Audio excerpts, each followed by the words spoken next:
గండం గట్టెక్కేదెలా? జలాశయాలు పడిపోయిన నిల్వలు, తాగునీటి ఇబ్బందులపై సర్కార్ అప్రమత్తం.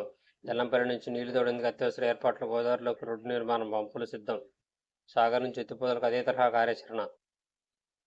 అతను అరెస్ట్ చేసిన సిబిఐ నేడు రోజువారీ కోర్టులో హాజరుపరిచే అవకాశం. రిమాండ్ కోరనున్న కేంద్ర దర్యాప్తు సంస్థ. కినుకు చినుకు వర్షానికి మధ్య భారీ అంతరం. రాష్ట్రంలో క్షేమ పరిస్థితులకు ఇదే కారణం.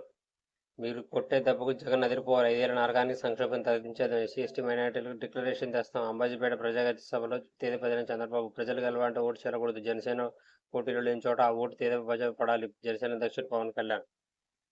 బడిలో జబ్బు, నడివయసులో ముప్పు. చిన్నప్పుడు అనారోగ్యం, పెద్దగా దుష్ప్రభావం. 80% మందిలో 2 అంతకంటే ఎక్కువ జబ్బులు. గురుకులాల్లో ఆర్ట్స్ టీచర్ పోస్టులకు మళ్లీ పరీక్ష. హైకోర్టు ఆదేశం. ప్రశ్నపత్రం తెలుగు, ఆంగ్లంలో ఉండాలని స్పష్టీకరణ. కాంగ్రెస్ 10 ఏళ్ల అధికారంలో ఉంటుంది. రేవంత్ రెడ్డి మా సీఎం. రాష్ట్ర ప్రభుత్వాన్ని పడగొట్టే దమ్ము ఎవరికి లేదు.